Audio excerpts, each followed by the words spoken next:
Well, Ten Hag's summer mini budget has been revealed to us by Mark Odgen. He's a senior writer at the ESPN. Welcome to United Matters channel, guys. How are you guys?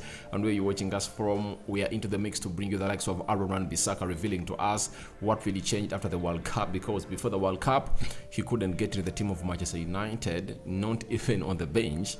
But after the World Cup has gone ahead to reveal to us the requirements that Erik ten Hag has always loaded onto him and obviously told him to play into that right back position of United, where he has turned out to be an exciting right back. And we are discussing the fixture that United has gone ahead to add onto the menu that we are going to be playing the pre-season in Scotland. John Matter, the football technical director of Manchester United, has come out and really spoken about why United is going to play against Lyon. Now, let's talk about this budget of Erik ten Hag. We've been told by Mark Odegen, is a senior writer at ESPN, that Manchester United's budget for the summer, as of now, quote those three words, as of now, is around £100 million mark. That is it. Now, if the £100 million mark minus the players that are supposed to sell to get in more money. Now, to me, if you tell me that Ten Hag has £100 million and he's going to go all out and really sell other players at Manchester United and bring in others, it might sound pretty little good before you look onto how you are going to use that money to get in other players. You know, the fact is, when you pull out a list of players that Erik ten Hag is going to sell, it can easily hit £100 million. That's it. But the big question has always been, to be an elite team in transfers, you have to first buy, and then sell. For example, like I've brought you a story about Kim Min-jae, central defender.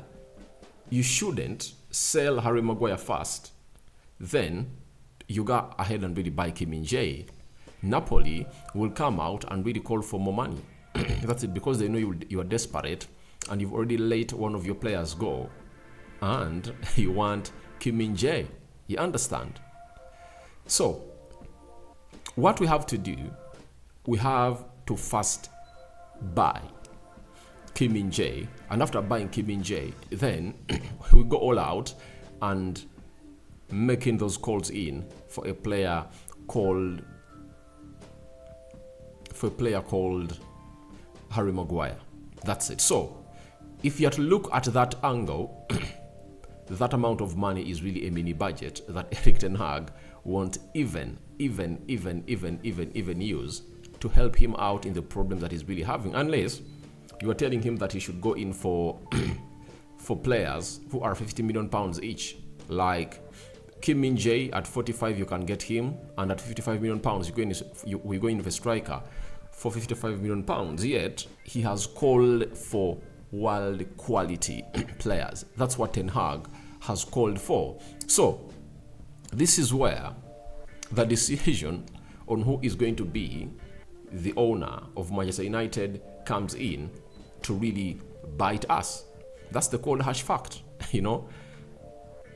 Everything that the Glazers are really doing and delaying to see to it that we really get in a new owner, they are just affecting us. You might not understand what I'm telling you, but with time you'll understand it, that it's going to take us a lot of time to make signings because of this scenario. £100 million is really little money. I understand when you sell Harry Maguire at like £40 million, because it's English, they'll get that amount of money. Then Alex Telles and Eric Bay count £10 million amongst those two. Those are £50 million. After £50 million, those are £50 million. Then Dean Henderson would have been another one, but he's injured. Let's count him also. £30 million. That is £80 million. Brandon Williams, £15 million. That is approximately 90, right? It's 100. Scott McTominay 30, 130 million pounds. So in the sale of just 6-7 players, we can raise 120 million pounds. But even if we had gone in for that option and said, all right, let's first sell the players that we don't want at the club of Manchester United and raise more 100 million pounds into the summer. We are bad at selling. We are poor at selling and making these sales.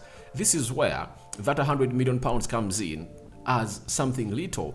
If United was good at conducting business like selling these players, then it would have been business as usual. Like they say, in the first 2 weeks of June, we are going to be selling Harry Maguire, Scott McTominay, Dean Henderson, Eric Bay,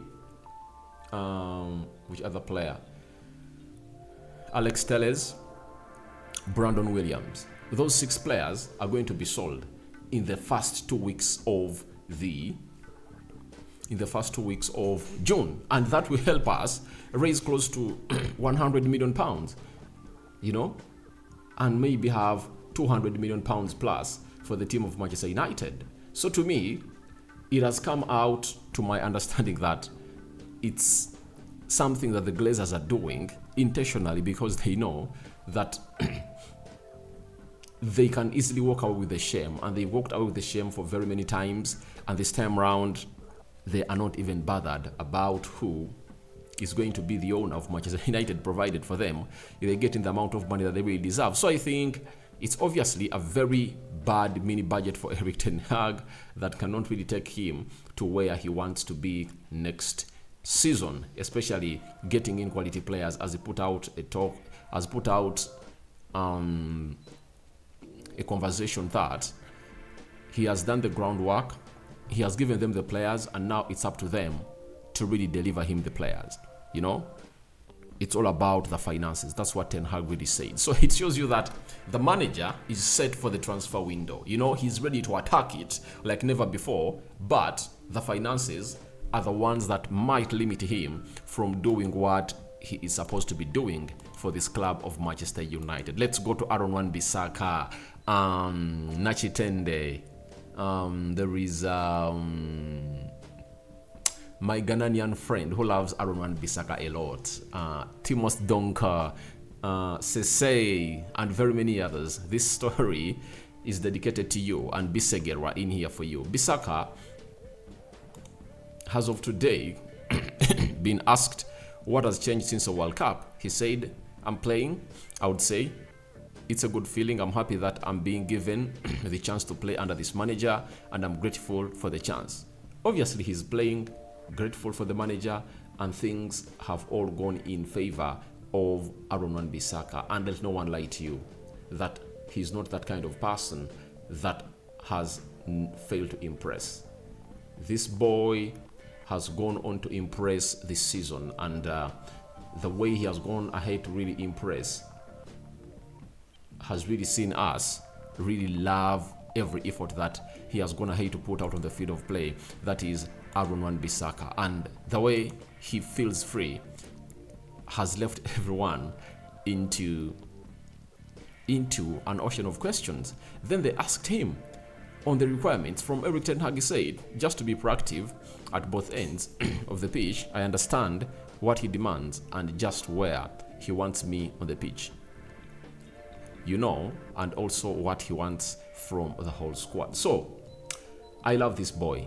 He's one of those players that really got thrown under the bus under the first leg of the season by Erik ten Hag, because Ten Hag never wanted to waste his time on him, and what forced him to really bring him on the field of play and give him ample playing time?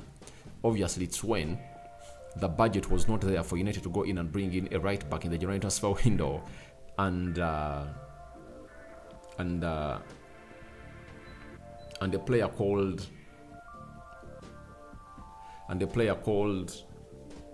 what is his name? Dalo Diago found himself injured at the World Cup and returned in the game of Nottingham. I think he found himself injured. So Ten Hag was left with no option because he never had no money to do the needful to get in players that he wanted. He had to really go on with what we have, with what he had by then. So he went in with Aaron Wan-Bissaka. And I think it's something that really helped us in a long run, because now things are really happening very, very, very drastically for the player known as Aaron Wan-Bissaka, and he's really happy. And even for us as Manchester United, imagine when would have gone ahead to get into the summer transfer window when you are having a deficit of a right back again, you know, a right-footed central defender, a midfielder, a centre forward, and then a right back, you know. You see, we are only in need of 3 players for starters before anything goes ahead. They are really of complete quality. But we are here worried, complaining of the budget that we are really having that is really minimal, you know. So I think it's a blessing in disguise that really happened that Erik ten Hag put Aaron Wan-Bissaka not even on the bench in the first leg, but in the second leg of the season, he has used him very many times. And breaking news, Amad Diallo's Sunderland has been knocked out from the playoffs. They've not gone to the playoff finale. And it's obviously a team known as Luton Town that is going to play in the finale. Ahmad has had a very silent game. I'm seeing him on the field of play crying, and tears are really down his cheeks. But obviously, they just didn't do enough to really score one goal that could have taken them to extra time as Sunderland. Now, after that, allow me throw you into matter. United has gone ahead to announce, I think this is the first game that United is going to play this season, as we take on a team known as Lyon. And Mata on Lyon friendly, and if you don't know John Mata, he's the football technical director. He's the football director of Manchester United. He said, whilst as the club we have great history links to Scotland, this will be the first time we've played at BT Murrayfield, and we are really looking forward to performing in front of our Scottish fans in what will be a great occasion. That is it. So that is John Mata for you, and the fixture has been confirmed.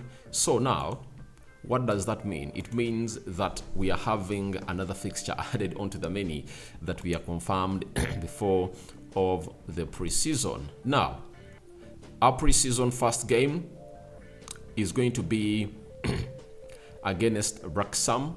No, I think it's not going to be against Wrexham. It's going to be against Lyon, I think, in Scotland, before we travel to America.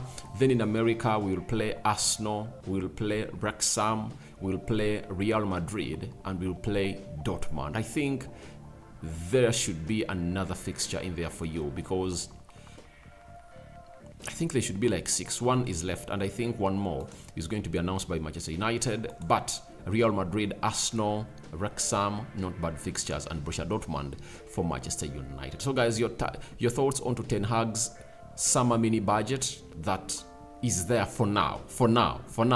Not until we see these players, not until we see these Glazers making up their mind on who they are willing to sell, on who they are willing to sell this club to. Are welcome in the comment section below. Then tell me what you think about Aaron Wan-Bissaka and the points I was going to hate to point out on what he's doing special ever since we returned from the World Cup. And lastly, United versus Lyon is another fixture that has been added onto the 4 that we had already known. What do you think about it?